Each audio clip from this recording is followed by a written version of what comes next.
Yeah, so the whole project pretty much started off with this idea of like 8 to 10 different musical just ideas that were gonna be one constant song, and then the track with Namakau also featured in this like composition. But it was really like a story, and the original vision was to follow, like, to experience something in the beginning, to move, sonically to another place, and to keep on moving and to end somewhere. Wow. That was the whole point. But I just felt like, hey, one day I just thought, hey, this is not the one. And I was happy with it, I was about to send it for mastering. But yeah, I'll play some of it. Wow. Get a feel. What was the thing that you wanted people to feel? Something. And it's up to them what that thing is. Yeah, obviously there was like there's the I hope they feel like some type of euphoria, some type of like nostalgicness, you know what I'm saying? Like something that stops them for a bit. When I made it, when I was working on it, when I was listening to it, there's certain places where I stop. I stop and go back and reminisce. That's all. I guess everybody wants that for their music. Sure. But I want people, there's so much nonsense out right now. There's so much quality. So I think it's really important for my listeners and my fans to feel something, Come and listen to these tunes when you want something, when you want some inspiration. Sure. Yeah, for yourself. Yeah. So it's like for the soul, something. Yeah, whatever's real to you.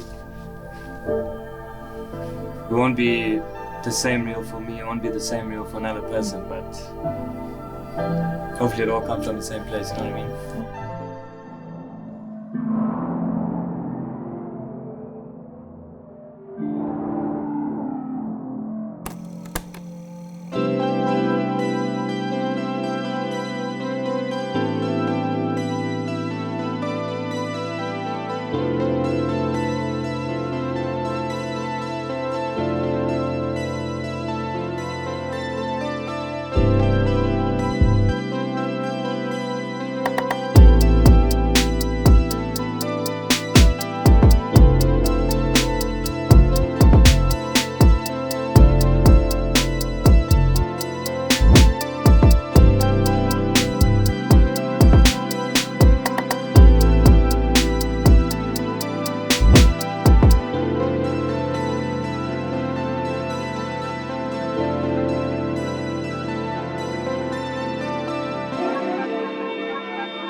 Yeah, that's also another like constant theme throughout the whole project, which is part of the original idea. To have this thing of like the beauty and contrast, and to like make you feel like you're in one place now, and the music is cool, it's beautiful, it's soothing, and then in the next moment it switches. And it becomes scary, and makes you feel another thing. So I really wanted that to be a big focal point, is the contrast. Okay. And using it to the listener's advantage. Yeah, it's like a little technique to make you feel something. Sure. And have you never... When you have hiccups, somebody scares you, like, oh. Okay. So that definite surprise element, and do you feel like that hasn't been done in like your previous project?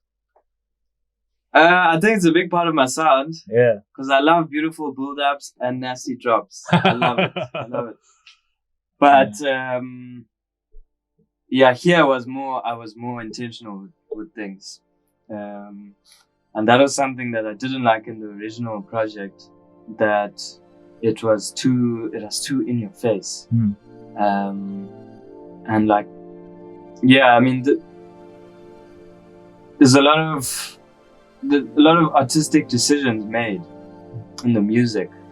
So I rely on the listener to also do some work and, you know, listen. And that's why I say it's hard to, like, I don't want to tease any of this new project at all, because I want people to listen from beginning to end. I know some won't, but those who do, would be a blessing. Sure. Play with the baddest souls, wearing designer clothes. You want the life, don't wanna live lavish. I know it's hard on your own. Niggas don't have a soul, bitches don't have a soul. So I don't trust the soul. I don't trust the soul. I don't trust the soul. Everything just like happened at that time. So Yasuke came out. Obviously watched it back to front 3 times. Listened to the album on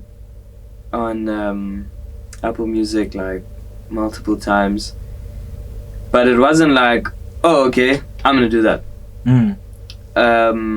It came together over time.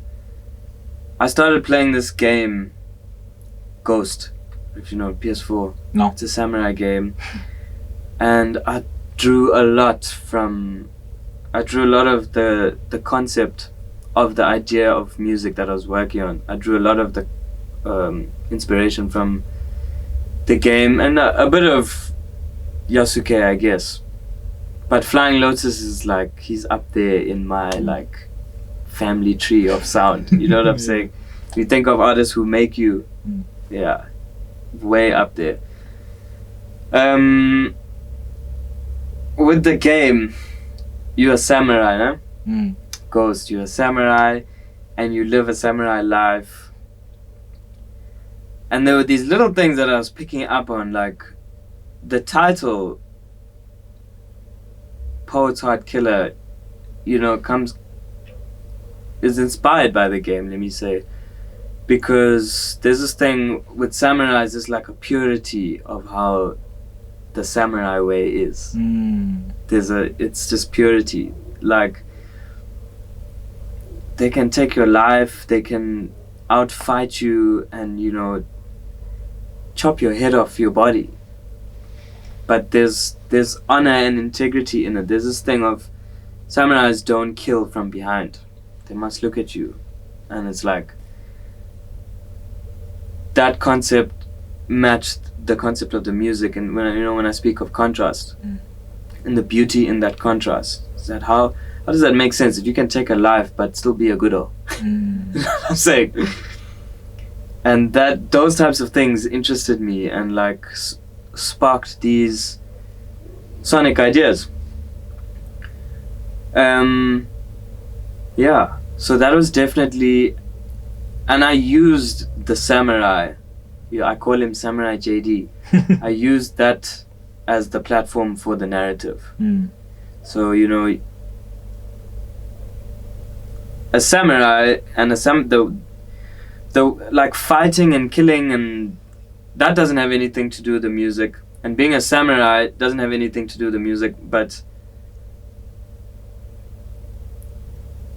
it's the narrative. It's a platform for the narrative. So like throughout the tape you'll hear little fight scenes, little swing, you know, swords, and you feel like you're in a samurai story. At least I hope so. And then there's this constant theme of nostalgia and this old soul. You hear, like, you know, when like records are made in a studio that's purely analog, no digital, none of this, no doors, it's all analog, you know, as in discs and tape. You hear some of that stuff. You know, you hear those little elements, and that's something that I actually got from Easy Freak, Jude and Dom, up in Joburg, and they, you know, their latest EP, More Love. Before it came out, I had to listen to it, and I was in tears, man. It was beautiful. But they do this thing where they make you feel like it's created by analog gear, and it's such a, you know, it's not the first time it was done, but the way they did it was like next to nobody that I've heard, you know, and Dr. Dre does it. You know what I'm saying? So like it was very cool, and that sparked part of the reason why I tried to dig into it and check, hey, how did these guys do it? And I didn't ask them, but I was googling shit, and I was on YouTube like, hey, how are these all really? Reece helped me a bit as well, but yeah, because that's the purity element. Yeah, that's the purity element in terms of the way it was made, the samurai's way. Yeah, like not digital. If you couldn't even say that. Because it is a digital project. Yeah, and you know, like samurais are not. It's not an occupation that you choose after matric. It's what you grow up doing. It's a culture. It's a way of life. It's a calling as well that you live. You know, it's the very same reason why you'll never see me in a 9-to-5 or in an office. You're gonna see me here for the. You know what I'm saying? Yeah. Like a samurai. It's a calling, yeah. Back to this, well, it's a night of music and poetry as UKZN's Centre for Creative Arts and Centre for Jazz and Popular Music presents its monthly musical treat. Jazz will meet poetry when musician Jaedon and poet Ntuli take to the stage in a virtual concert. We have Jaedon back after the technical glitch. Apologies for that, Jaedon, but you were still telling me about your love for music. Yeah, I guess, you know, it's something I was born with. Come from a musical family, brothers, parents, uncles, all played in church. I grew up on a lot of hip-hop, a lot of jazz, a lot of gospel. I started playing the violin when I was 8. Started playing keys when I was 10. Played in the orchestra throughout school, during high school. DJ'd for a bit. Used to make little mixes for my friends and stuff for their birthdays. After school, I studied jazz piano, and yeah, I've been doing that ever since.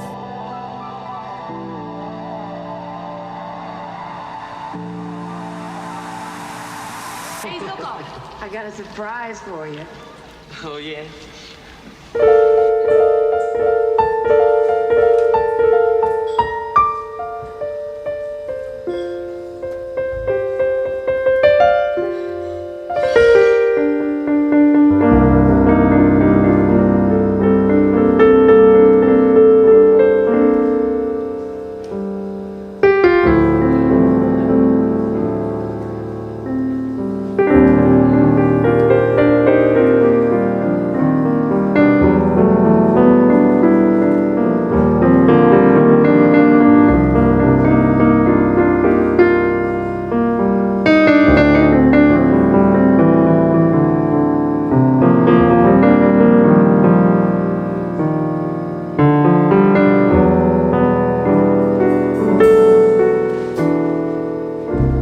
So yeah, after studying jazz for a few years, I started my own band, Black Crystals. Wrote a couple of tunes, played those tunes a few places around the country and out the country. Out of the country? Yeah, we went to Mozambique. We did a tour to Mozambique. Nice. It was very, very cool. Yeah. Very, very cool. Yeah, Mozambique is a beautiful place, but we were in Maputo. Yeah, for a week. great city. Yeah, they love music there. Yeah. There's a big music culture, yeah. Have you been there for a New Year's Eve? New Year's They like all wear white. It's crazy. Yeah. Every New Year's. Yeah, it's like a tradition New Year's Eve almost. party. Yeah, it's their tradition. They go wear What's white. it called? What, New Year's Eve? There's like white party festival. Yeah. No, it's like it seemed like it's like almost tradition. Unless I don't know. We could have That's just dope. gone there on the all white event, and You went there for the New Year's Eve. We went Chinese- there just to like get away. We went camping. We were still in university at the time, but they've got a really cool nightlife. Yeah. especially. You're also and in nice Maputo. clubs. Yeah. Okay, yeah, Well, we yeah. were camping out in some whack place. So Okay, sick. more rural.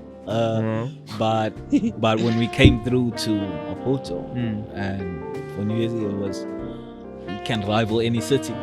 Yeah, I could imagine that place in New Year's Eve. Yeah, great clubs too. great clubs. So tell me a little bit more about this band. Yeah, so we started off 5-piece. It started off with 2 songs. I just wrote 2 songs on the piano, and I would play them for hours, just on the piano. And then I could feel like, okay, no, I know this needs. So I contacted Jude, and Jude and I had played a few gigs before, and he was always like, whenever you want to play your own music, give me a call. Nick Pittman was the same. So I contacted the 2 of them, and I was like, yeah, I've got 2 songs. I'm gonna finish another 2 in the next few days, and then there's a few covers I want to do and some standards. I want to play a gig with the Jazzy Rainbow, and it was just a gig. I want to play this gig, see how it goes. Maybe afterwards we'll do another one. But this is a story. I want to do it with 2 rappers as well. And my good friends Seth, Banda, and Dada in Cape Town, they were our rappers, and they were fiery. Fiery, yeah. They rapped like horn players, like they were playing tenor sax, you know. Sure. They were fiery, and yeah, they came down a week before the gig, and in that week we had on bass Nebo Mtetwa, and then we had I chose another guy on sax, and it just wasn't the one. We spent some time practicing and checking the songs, and I was showing him the music, but it wasn't the one. Wasn't working. Yeah, and he also respectfully said, I'm not the guy for this one. Yeah. So then we got our superhero, Nokwanda Nkala. Yeah, she was a huge part of the band. She was like a miracle child the way she came into the band. Oh, because obviously she's... Nick Pittman was like, don't worry about that, dude, I know who we're gonna get. And she just came in, and yeah, she was very much a part of our success. Not very much a part of it, but a big part of the reason that we were, Why do you say that? Success. Because, she planned our Mozambique tour. Oh, okay. And she did a lot of the admin work, but behind the admin work, she was a big energy behind the music, encouraging me all the time, and commitment, I think that was the thing with the Black Crystals, is everyone's commitment. I mean, down to our sound guy, down to people who came to the opening acts at our gigs, door people at our gigs, everyone's commitment to the music. People really saw something in it. Was that organic? Yeah, definitely. Definitely. It wasn't... Yeah, I guess it was definitely a dream, but it wasn't like, okay, I got 2 songs, I'm going to start a band. It was, I want to play a gig. And the gig was crazy. Fair, it was pretty much just a bunch of people who I had invited. And I was like, hey, I'm playing some of my music. Did they pay? Come. Yeah, they paid, some didn't, but It's okay, they filled it up. Yeah, one of my friends, Priyan, he's a chef, and my momzo, who's also a great chef. Wow. As all our moms are. Yeah. They made some little dessert things for, to be on sale. Because there were like so many of my homies there, my mother stopped selling, started giving, giving them, feeding seeing the my bros. friends, like, come, no, have that. So that's a good story. That's a good story. Yeah, but the gig went so well, and that was the thing for us, that it like afterwards everybody said, JD, this is something. Let's do it again, yeah. So and then we went into it. I wrote more songs. We played more gigs around Durban. We toured Cape Town. We toured Mozambique, Puto, and yeah, it was really different because we were playing in a jazz style, but we were playing hip hop. We were playing house. We were playing R&B. And there was probably nothing like that. And I mean, look, at the time, since. Yeah, at the time, especially the venues we were playing, I wouldn't say there was nothing happening. Yeah, definitely nothing like that. Like the sound. Like No, nothing like the sound. the sound is. Nothing like the sound. Yeah. Black crystals. Yeah.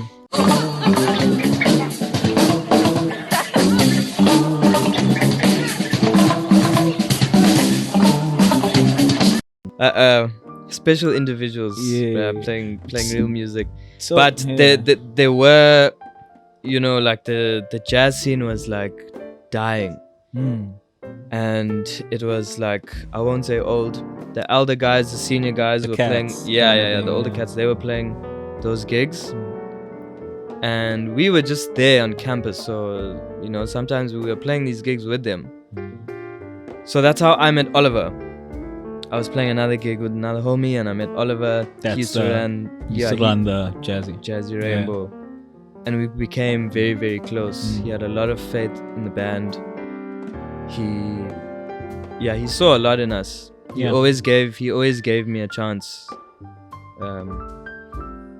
at his venue to play, always. And that's what you need, I think, like just the space. You're coming with the idea. Yeah, you need kind of like buy-in from especially we were a student band pretty much. We were all at campus, so for any like venue owner to take us on was a risk, because from the get-go you can see these guys are not experienced,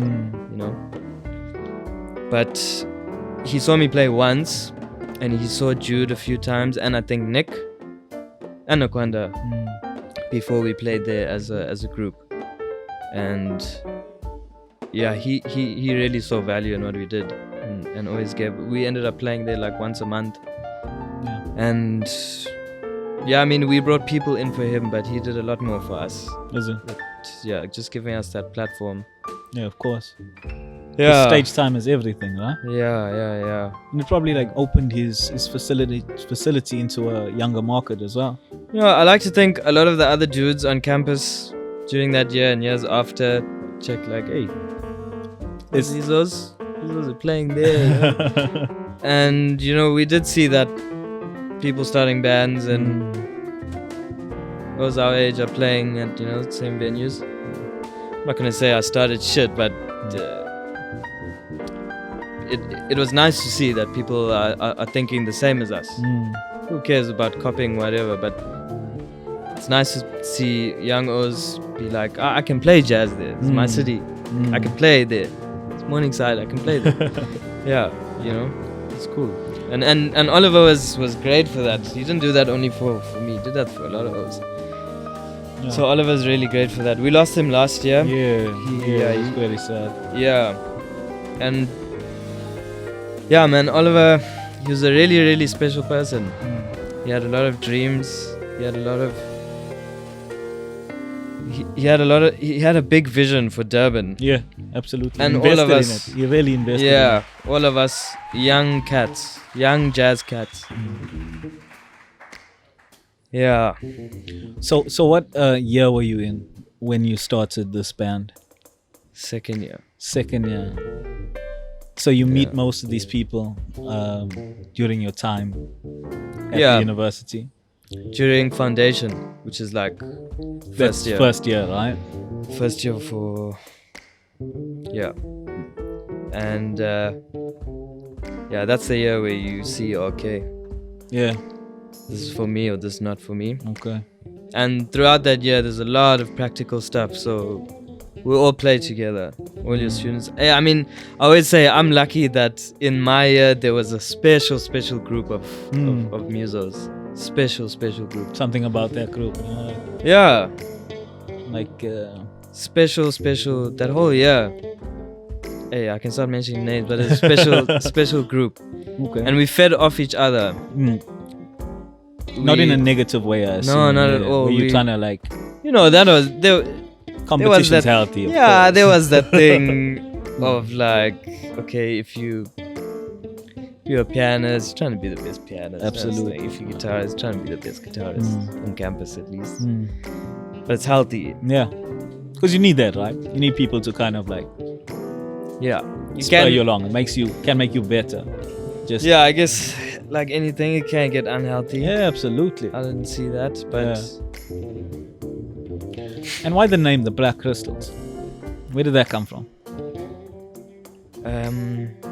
it's a rare stone. Rare stone. It's not. Yeah, it's not what you're gonna see every day. It's not what you're gonna find all the time. It's a rare stone, much like the music. I like to say. Yeah, and there's a almost what sounds like a tragic story around that, with regards to how rare the music is. Yeah, I mean, because yeah, if someone would like to then find such music. yeah, that name actually was given to us by Andile. We had no. It was gonna be Jaedon and friends.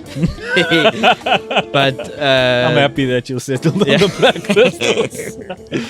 During like our rehearsals and stuff, having chats, it came up, and they gave us that name. It was in one of their verses. They were speaking about Egypt and pyramids. Oh, it was Black like crystals came up. Okay. Yeah, but I mean, you must know the way they were rapping.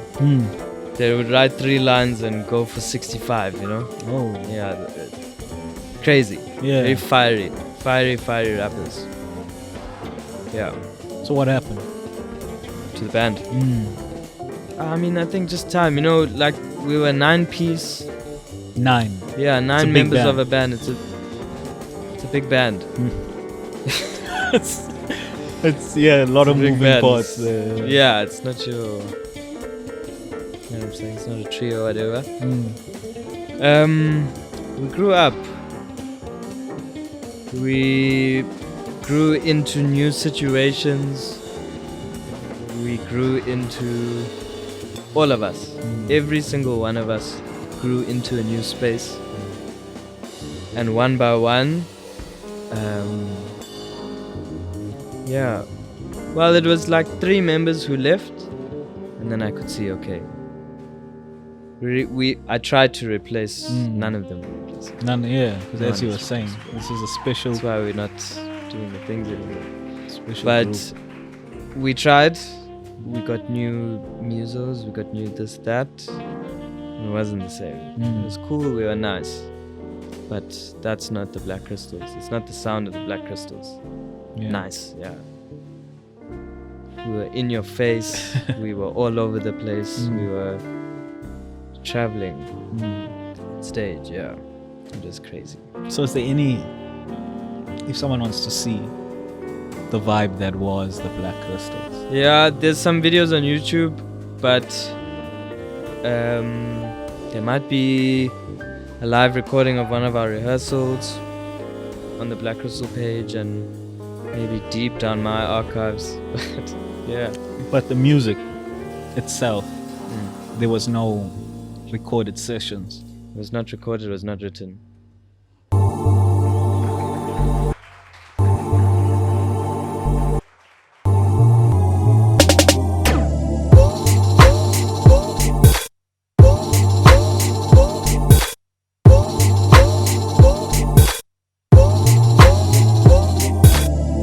So you said that you like new to producing, which is surprising to hear.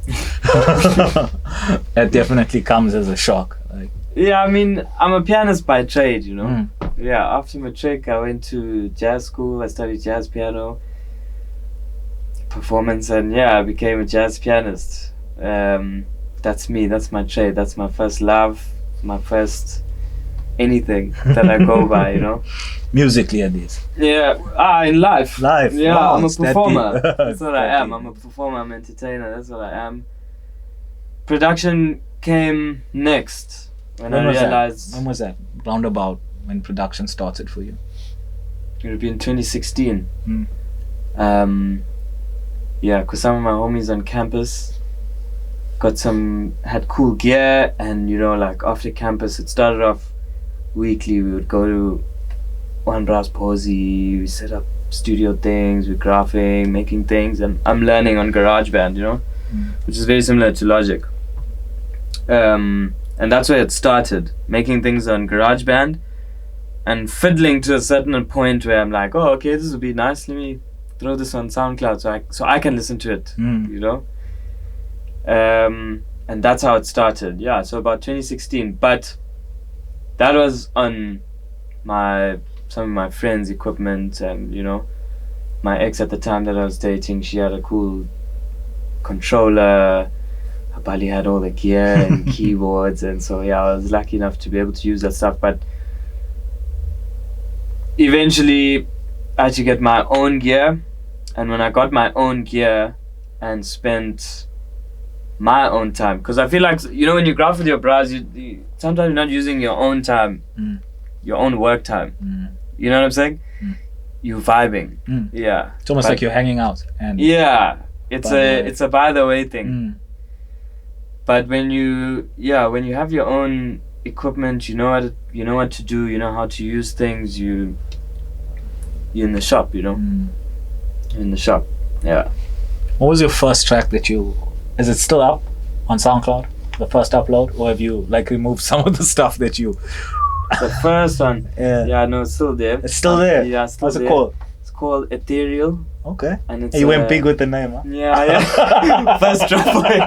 We're gonna make a statement with this one. Ethereal. My mother actually named that. Really? I played it for her. She was like, you know what it sounds like? It sounds like ethereal. I didn't even know what the word meant. Yeah. So it's like a picture I found on Tumblr with like a forest and a random door.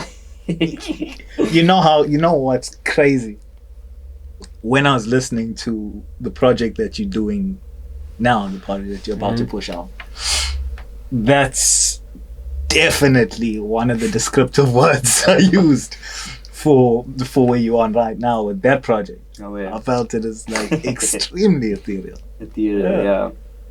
So it's quite interesting. It's still there. Yeah, that one was made on a demo version of Fruity Loops. Nice. Which means you work on the song and you can't save. Oh, okay. So whatever you do in that time, you must export and file. Yeah. Come a long way. Yeah. Using demo versions. Yeah. Now we got the real cracks. Yeah. Yeah, shout out.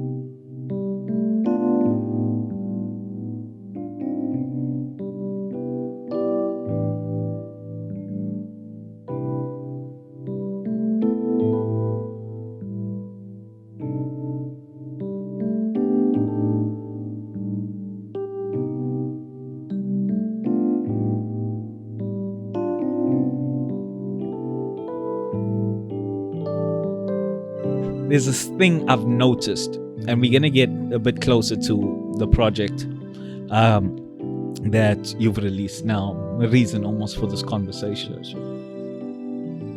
Do you have because this is a pattern that I've seen in some of your music. You kind of didn't do it with, I think it's Control the Game. Hold the Game. Hold the Game. Same though. Yeah, same, no? But different. Hold the Game. So you've got a thing that you do with the last track of an album. Okay. Yeah. That's almost like this departure point from the sound that you've been dabbling with and all the things. There's this beautiful song that's usually, I think the one you've got, I think Digital with, which album is that from? Future Throwback. That's from Future Throwback. That's where it wasn't. Yeah. That's where Digital's the last track. Yeah. But before that, there's an interlude, which is kind of in that same way. So it's like almost there. But usually the last track of your album is the most beautiful piece of music. That's just like, like the soft landing, just a cloud that is like, Jaedon, thank you for this. And shout man. When I'd seen the track list from the project that you dropped, more than anything, of even the whole project, I was excited for the last track. I was like, is he gonna do it again? So what's your do you do that? That's obviously something that's intentional. Yeah, I mean, it's like Pharrell doing those stabs in the beginning of his songs. Yeah. You know. I guess you don't plan it, but it's like, you know, your instinct tastes. Yeah, it'll always come out. It is intentional. I know I'm doing it, but it's right. Yeah. No, it's definitely. Yeah. And it's so for necessary, me. yeah? It's right. Yeah. Yeah, I did it again on this one. No, actually you didn't. You really didn't. You did it with the entire project. It's a project of lost tracks. It was like, woo. It's just the way I looked at it for the beauty. You know, sure. I think the electronic, those. Here we on some other thing. This is some other thing. It's a new monster. Yeah. That is. Yeah.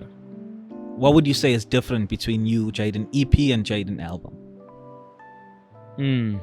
Okay. Well,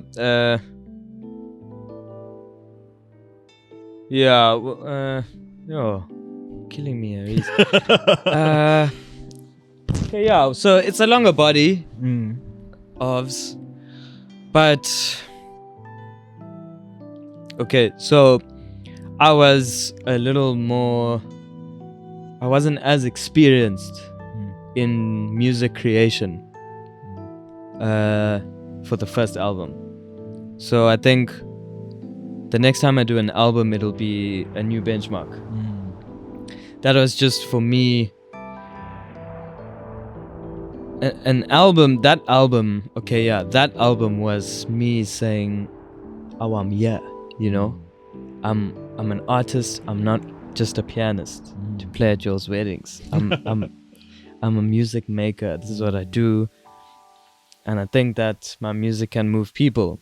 That's what the album was for. And more to tell that to me than to people. To tell that to me, like, hey, say you need to start operating here, you know? And it did. After that, I worked on singles, I worked on more EPs, and worked with other people on their projects. If I could do an album now, that's the same approach as the Poet's Heart Killer. It'd be another thing as well. It'd be another thing, because an album is like a gallery. You know, these EPs are like pictures. Yeah. So there's more intention there, and finer detail, and more your narrative's got to be straight. Like, you gotta have a strong spine.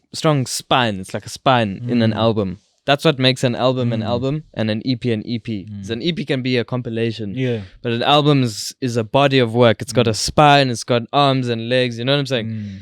Yeah. So I think there'll be another album. No doubt. There'll be an album. You need another album. But yeah, it'll be another thing. It's also just I always say that my music releases are time and timing, and what space am I in, like, what era. Those are important. Climate around the world and what's going on at the time socially. Yeah.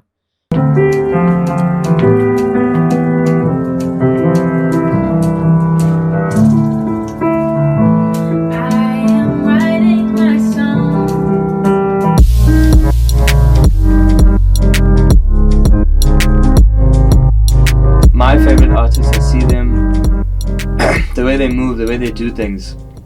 It's like they do 360s. They get into a cycle, they do the whole round of this, that, and then they upgrade a level, you know? It's like in a game. Each level, like in an adventure game, each level pretty much doing the same shit, but then the next level is like it's harder, and it's you it's a bit of this and it's a bit of that, it's more.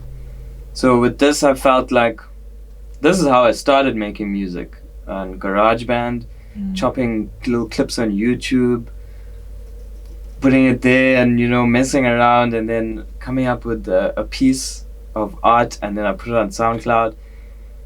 And then for a while I had to step away and then be like, okay, let me work with the trap dudes, let me work with the house guys, let me work with the pop guys, because longevity, it's kind of part of why I dropped out of jazz school and played less jazz gigs, because I was getting tired of just being like this underground cool guy that's like inaccessible. Yeah. But I mean, we're here to make music. You gotta make music for the masses. So for me, to like after working with the, com guys, with the house dudes, trap guys, pop dudes, reggae dudes, to come back and like I just moved out of home into a new space, new headspace, and I just wanted to be like, I want to do something for me. I want to go back to where I was, on this next level. Sure. And I can imagine in a few years' time I'll probably drop some more shit like this, but it's gonna be more fire. Because listening to the project, that definitely did come through, like you can even some of the track names kind of allude to the fact that you've gone somewhere, and even in that moving somewhere, there's a part of you that almost like reminiscing, or maybe if it's not a reminisce, it's almost like a gratitude for that space, for home, for where you come from, and then like this opening into this new journey. It feels like it's a very it's like you're refining who you are. I feel like, and even sound like the last track, and we'll get into that maybe or maybe not. But it seems like a very personal journey that you've gone through. And it's not just a personal journey, like it feels like there's a lot of growth that came from that. It has like spiritual elements to me, at least. That definitely. I like to think there was growth in it. I must say it was like very hard to have had a whole thing that's ready and then just scrap the whole thing. I've never done that before. I've always seen value in everything that I've made. So to make those types of decisions, like with your musically those were big boy decisions, to scrap a whole thing. It was kind of like 10 different ideas, almost 10 different ideas. The third and fourth wouldn't make sense together, but the third and like seventh would. It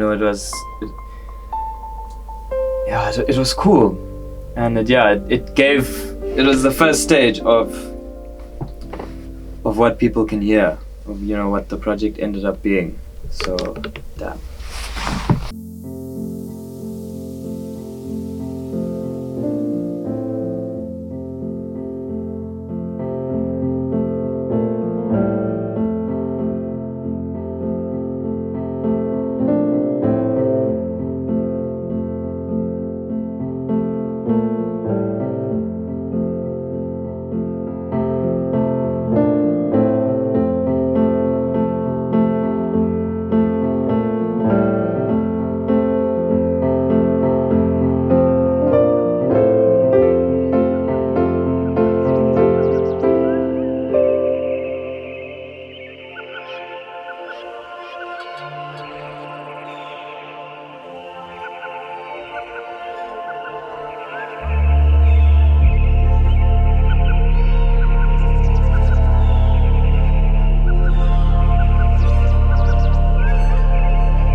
So let's get into this new body of work. Exciting, and I'm really looking forward. I'm excited for people to hear it. Yeah. It was a privilege to listen to it. The name, Poet's Heart Killer, right? Mm-hmm. Almost seems like there's 3 things that are almost stand alone. And I can't say from just reading the title that I understood why it's called that. Mm-hmm. And I think the meaning, although you allow us to interpret our own meaning and come to our own understanding of what it is, but what was your intention behind calling it this? Yeah, so again, it's with my music and my artwork and my titles, it's never a literal thing. Okay, you know what I'm saying? It's all artistic decisions with artistic intentions. So Poet's Heart Killer it's the music, and it's a focus on the beauty and contrast, and the existence of 2 complete opposite things. Yeah.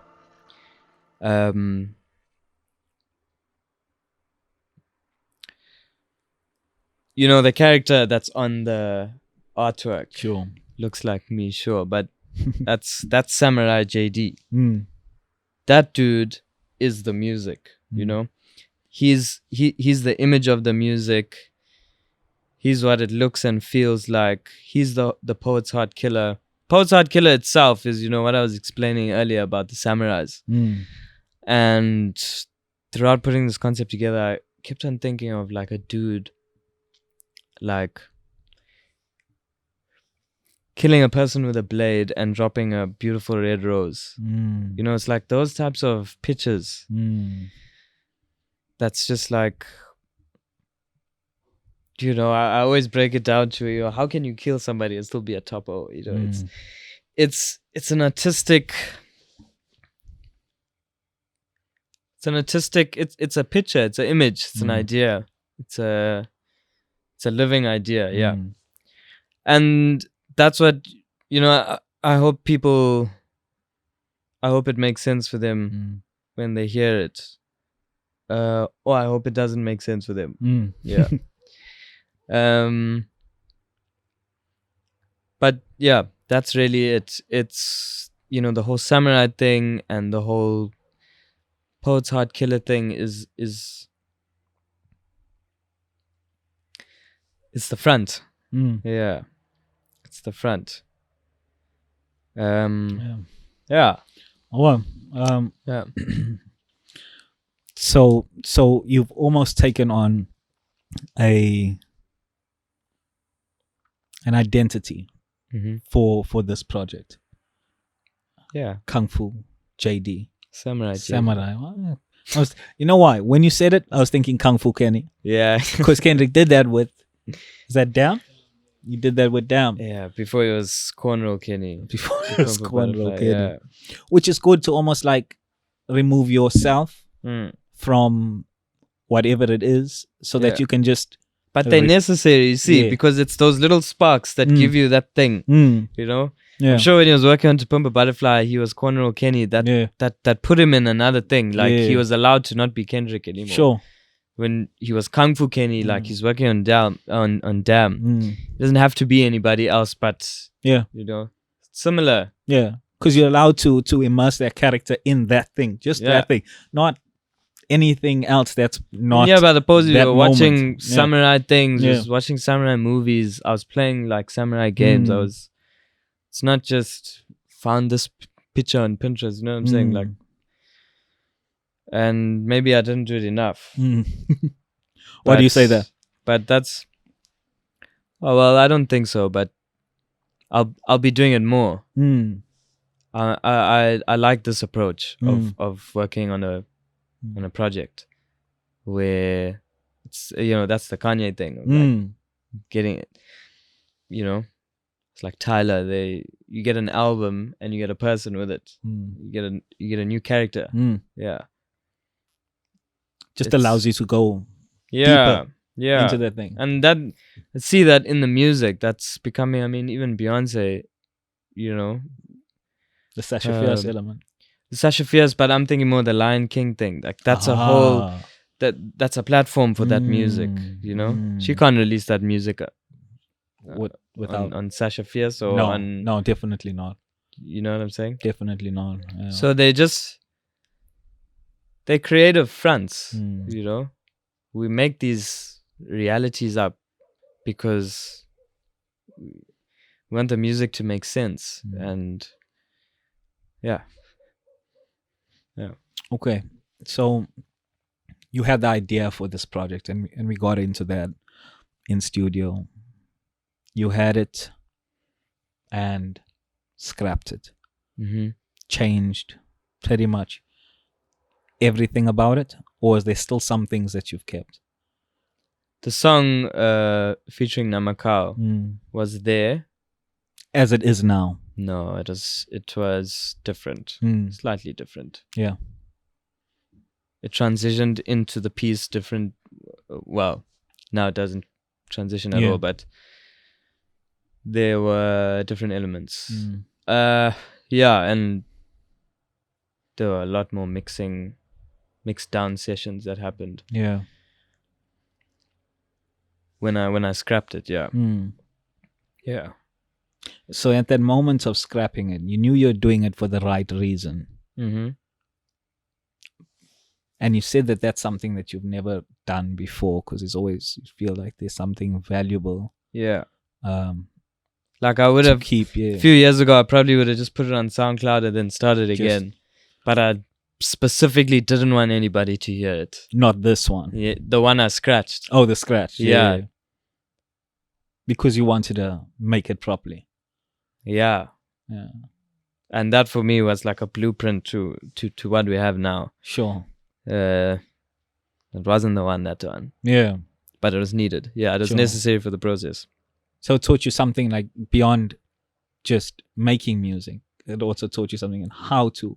Yeah, discipline. Because I was wrestling with it. Yeah. Reece, I played that thing for him like, so many times. He was getting irritated with me. But yeah, I really wrestled with it. Like, why is this thing not sitting? Okay, what's up with this? Then go and ask questions. I say, I want this effect. How do I mix this thing? You know, like digging. Yeah. And then I didn't find what I was looking for there.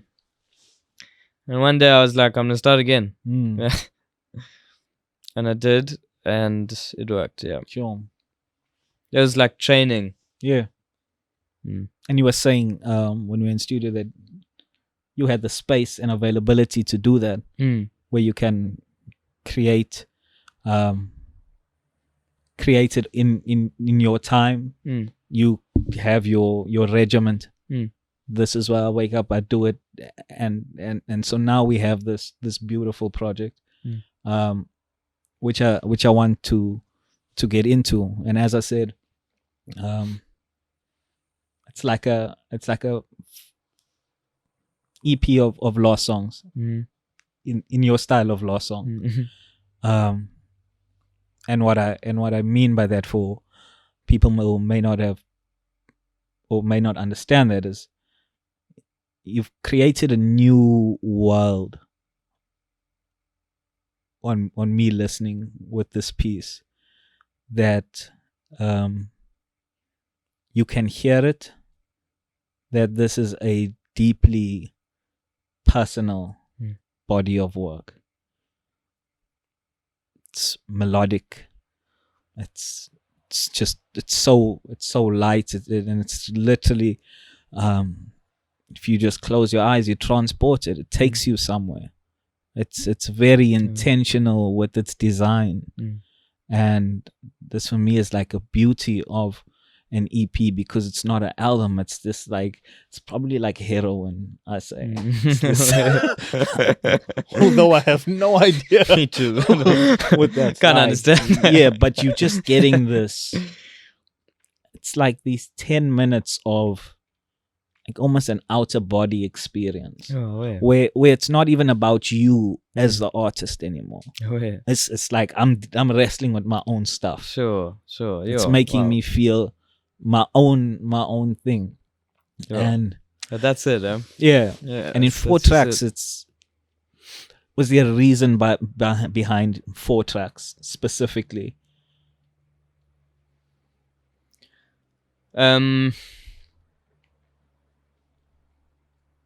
Yeah, it was a challenge. Well, I wanted it to be a challenge to put to jumble all the things, put all the chaos into a product that's consumable. 4 songs is the way to do things now. People, that just seems to be the way to go, because there's so much music that comes out on a Friday and people skip. And Absolutely. you don't want skippers. Like, you don't want to put out a project that's got skippers on it. Yeah. You know? It hurts. Don't like that one. But I Yeah. want all these hours on it. So sometimes you might have an album. Some of us might just reckon, let me just do 2 EPs or, you know. To get it heard. Yeah. And like, immediately when you see 10 songs, they could be 30 seconds each, but immediately when you see 10 songs on Apple or Spotify, it's like, yo, I don't have an hour. I don't have 2 hours, you know? Yeah. So you skip. Yeah. And that's that. And you can miss. Yeah. I think with this project, it's unmissable.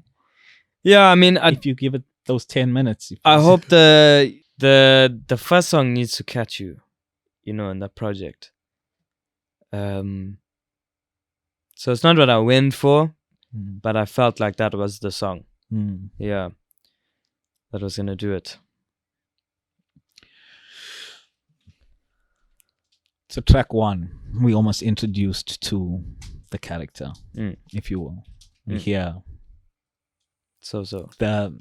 you hear the samurai elements in this track, in track 1, more than I think more, in my opinion, more than the other songs. Okay. And for me, that makes a lot of sense because of its journey nature.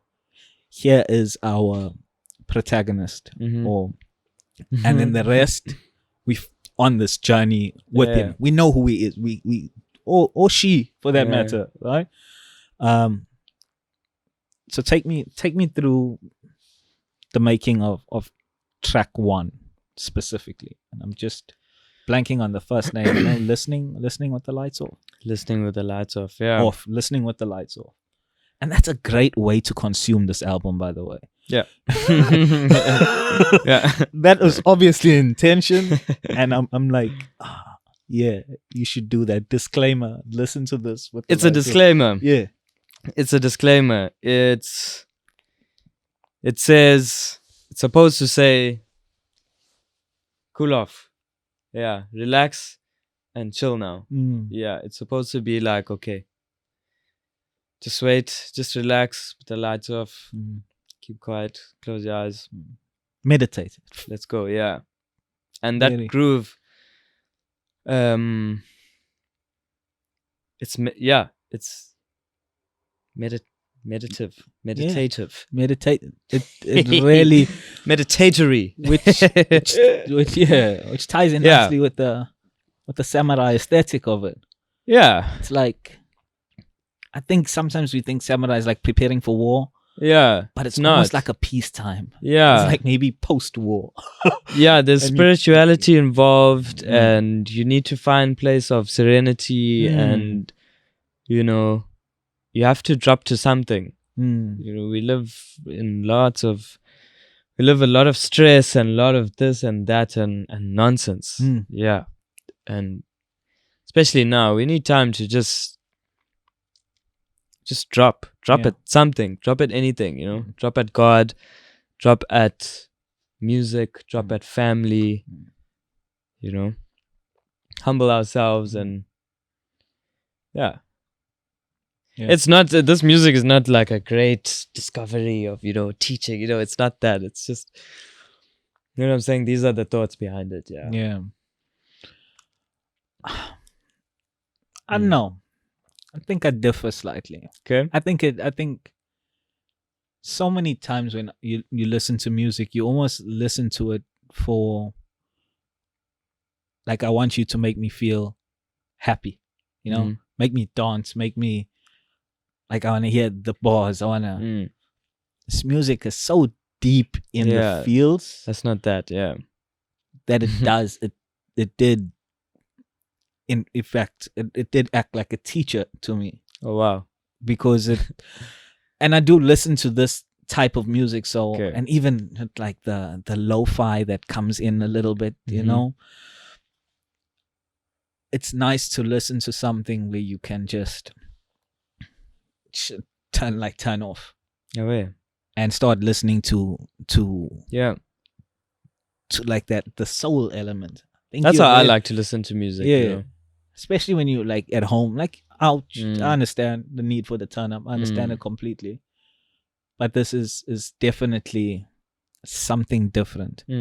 And this is also time and a place music. Yeah. This probably you won't play it when you're in the club. You must play it when you get back from the club. I think you play and it's when you wake up Barbie, you must listen to it. And it's almost something say to listen to alone. Yeah. It's really personal. We always say that, but it is really personal. Yeah. This is So sometimes you don't have to you'll listen to somebody, or you'll look at somebody's painting and you won't feel what they went through, but you'll feel what you're going through. And that's art. Sure. You know, it doesn't always have to be a literal thing. And I love what you did with this artwork. Oh yeah. Who was involved in the creation of that? So there's two guys. Yeah. Dude from Joburg, Art by Bade. He did the illustration. It's like an anime specialist. That's what he does.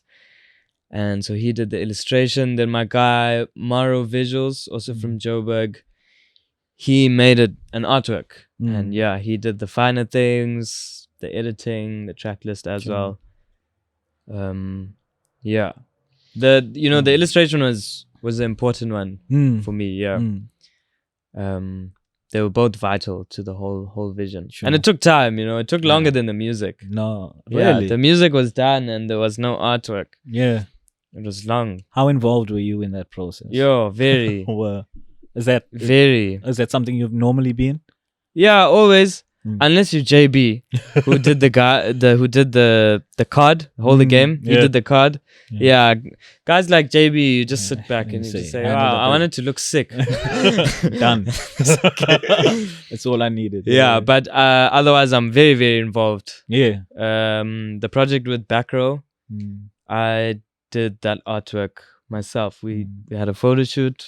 We took pictures. I sat with Backrow in his father's lounge and I said, okay, you think this looks like it? Okay, how's this one here? And we did it. Yeah. Because this, like, with the 4 tracks and even just looking at, I'm sure this is the back, and it looks like like an old record. When the record is kind of pressed through. You can see the wide, and 4 tracks is almost like, especially when I was like playing house music, buying a vinyl and you're getting 4 tracks. Yeah. Like it could be on vinyl. But there's, as much as, and you're saying we are going for that analog style, you still kept like this digital feel about it by having like the waveform of the track. Oh, sure. Underneath. I thought that was just like, but it's almost like you can tell how long certain tracks are. That's something I learned from Balwanster. Balwanster used to say, your music must be hearable, seeable, tasteable, smellable. I don't think I've gotten to the smell part, but it's a tough one.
let's jump to track 2.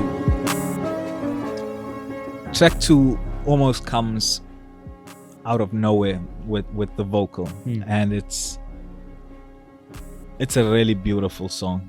And I know we did speak about it, and even my interpretation of it when I first heard it, thinking that it was really a love song, and just playing it back and listening to it just like in preparation for this and just for pure enjoyment as well, just discovered the deeper meaning behind the song. When you had written the music, or you'd scrap the first project, and you'd maintained this with these vocals, why was it necessary for you, or why did you feel it necessary for these vocals specifically to stay? Well, it wasn't just the vocals, it was the whole song. Yeah. But a few things changed within the song, but it was a special piece from the get-go, and I just knew. You know, we were back and forth, Namakau and I were back and forth sending things and putting the song together. We didn't really know what's gonna happen with it. She's gonna put it on her project, we're gonna release a single. It's definitely not a single. It's definitely a project song. But yeah, she just said no, it's a gift, and she just made it because she made it. And I thought, wow, and still didn't ask to use it, just kept it on my phone, and just for months. Really?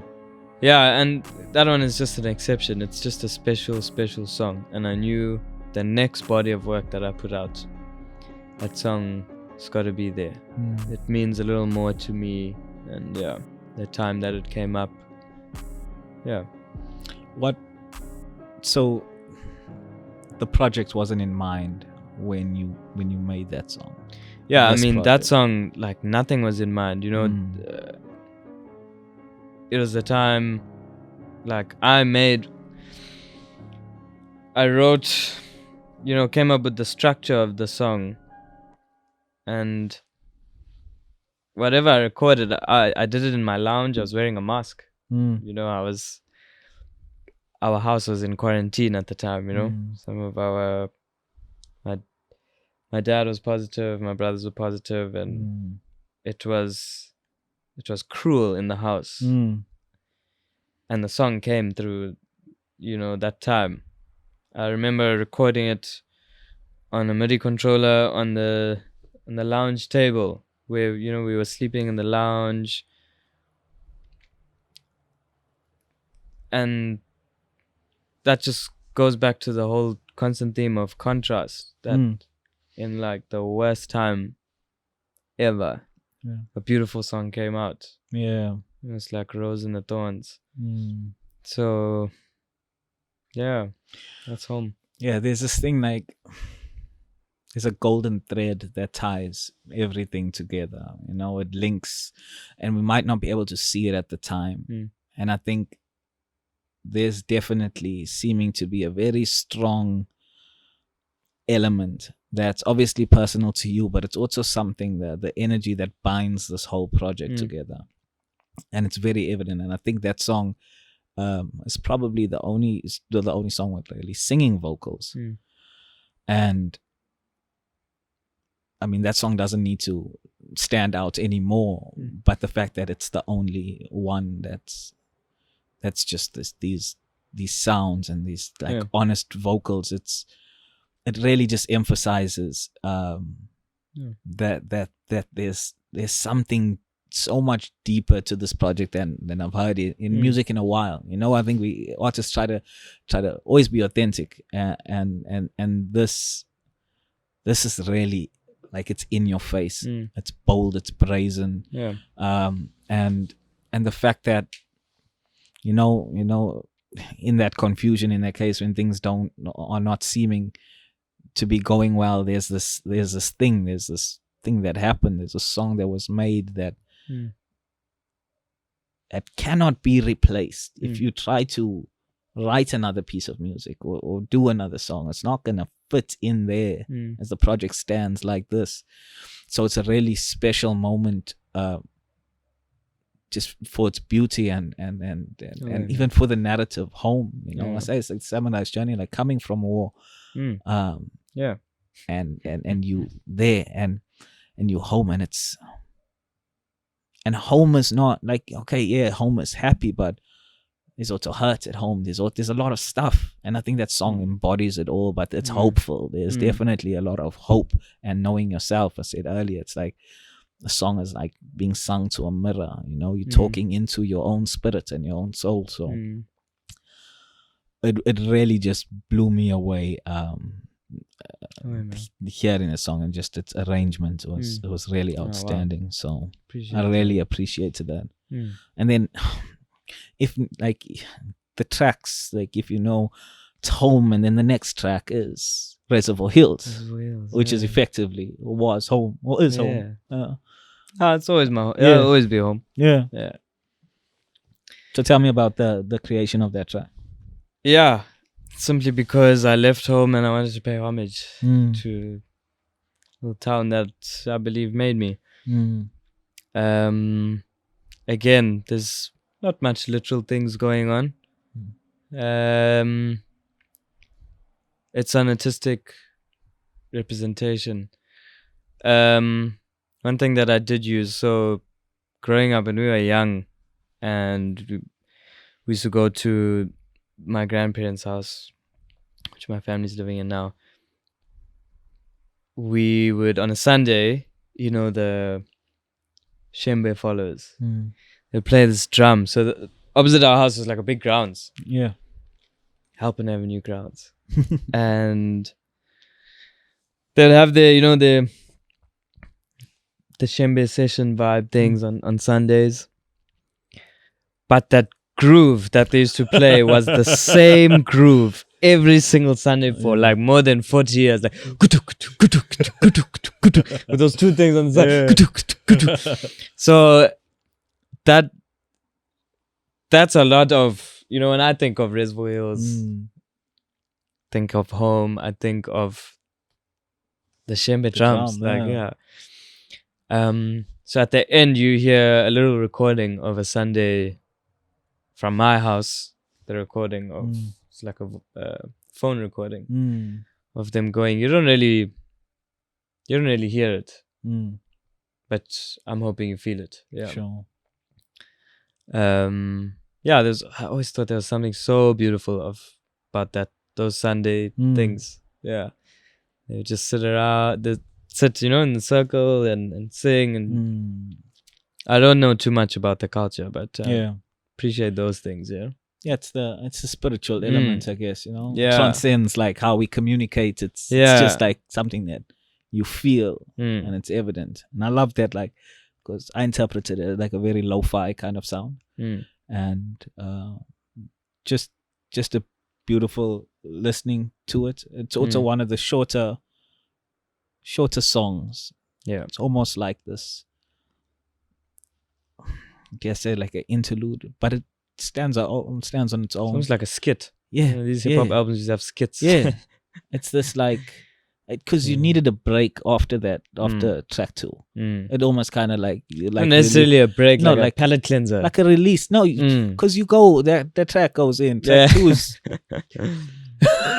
track 2. Yeah, sure. And then in typical Jaedon fashion, you just like have that, like the gasp of air, and then you just dive into this to green. And I know what you mean.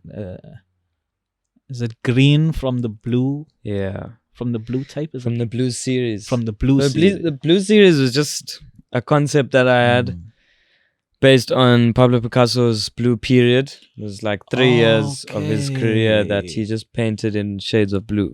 Okay. So that inspired me to compose these 4 tunes. Yeah. But I've placed them in 4 different projects.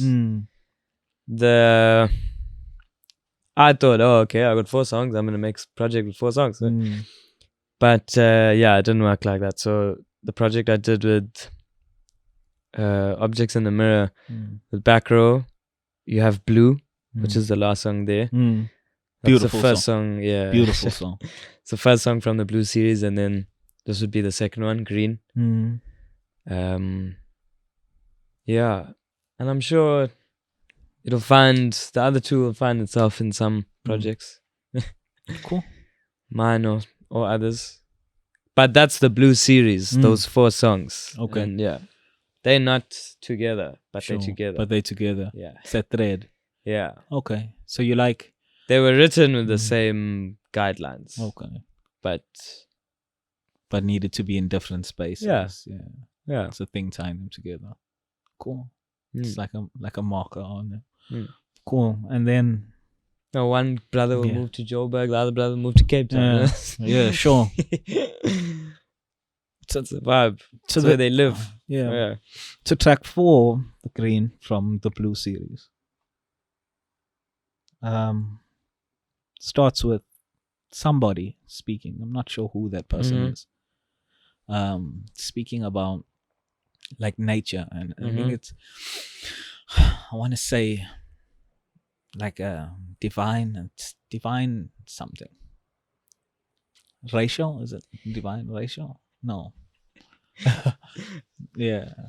It's not racial. Not racial. But it's seen in nature. I feel like it's the spiral. I haven't really looked into it. You know that like almost like, I don't want to call it a helix. That I don't wanna talk too much about that, but it's a spiral, yeah. My bad. I'll bleep that out. No. It's cool that, because that's the thing. That's what happened that day when we recorded that voice note. Was in the lounge. Asante, Reece, and I having a conversation. Asante. Asante, Reece, and does that end the last one or start the first? Start 4? Because it starts the 4th song. That's the start of the 4th song. Yeah. Okay. Cool. So that's a conversation where we're discussing. Reece is actually explaining to us like how this theory works and what it is. I won't get into too much, but yeah, that was and I could see, okay, this conversation is going somewhere, so I just put my phone quietly there and record. And I thought it I don't know where it was gonna go, the recording, but I knew it was gonna be on the EP, just didn't know where. And again, it's an idea, it's a thought. And it's how you see it. Yeah. It's perfection. Yeah, that's the voice note itself, and even what we're saying, the topic of conversation. It's all just artistic decisions. Yeah. No, it's artistic decisions that, from me unpacking it and going through it, they work very, very well together. Yeah. And it's really a project that I'm looking forward to. As I said. You'll definitely, if you just give it the time, it'll do what it needs to.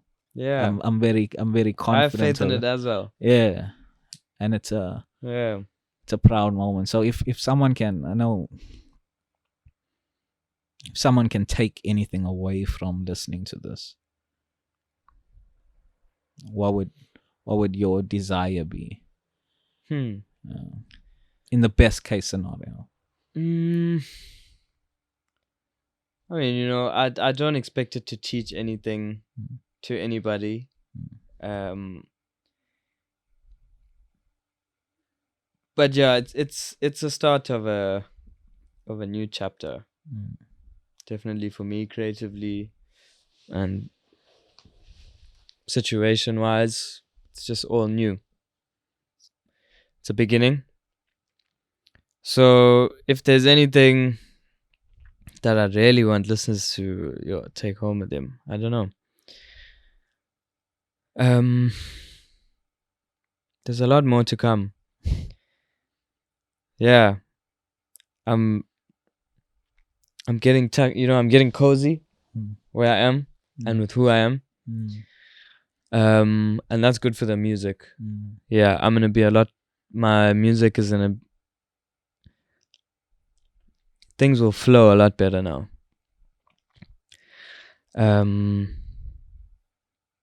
Yeah.